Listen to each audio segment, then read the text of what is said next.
We don't yet have a grand total, and so it'd be difficult for me to give you that number, and I don't have it present in front of me right now. Do you have an estimate right now?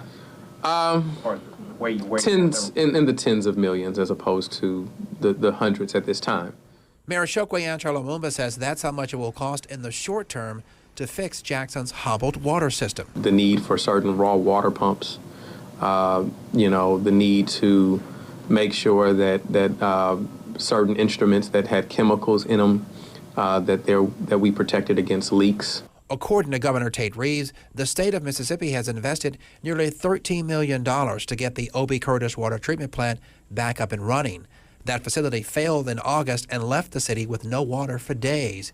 It forced the governor to issue an emergency declaration. That I have a document in front of me, which is a diagram of the water treatment facility. The mayor showed us a recent O.B. Curtis water flow diagram from the Unified Command Structure with color codes of which parts of the plant are still not working properly more than 2 months after the state intervention. What you see in yellow are items that are, or areas or instruments that are not functioning optimally. They may be working or getting us along, but are not functioning optimally. And what you see in green are things that are presently functioning as they should be.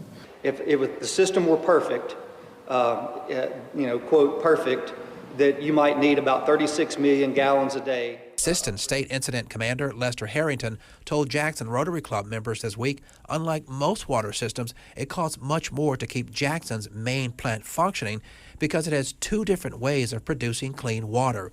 One is the conventional filtration method. There's 3 on one side, 3 on the other. They can filter about 5 million gallons per day each, and 5 of the 6 of them are operational.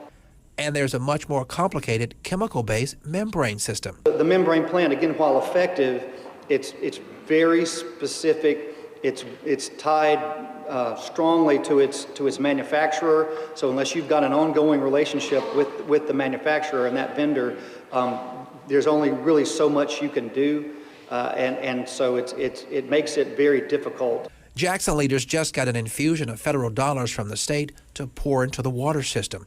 A $35 million grant from the American Rescue Plan Act. According to state lawmakers, the city will match that amount, giving them more than $71 million, which the mayor says they've already started spending. Some of the money that the city put forth in its ARPA in order to get the match, some of it has already been invested, and that was part of it. So, for instance, the 48-inch water line that will increase pressure to South Jackson is something we've already invested in, something that is near completion, which will improve the pressure there. So that's money that we've already spent. Reporting from Jackson, Ross Adams, 16 WAPT News.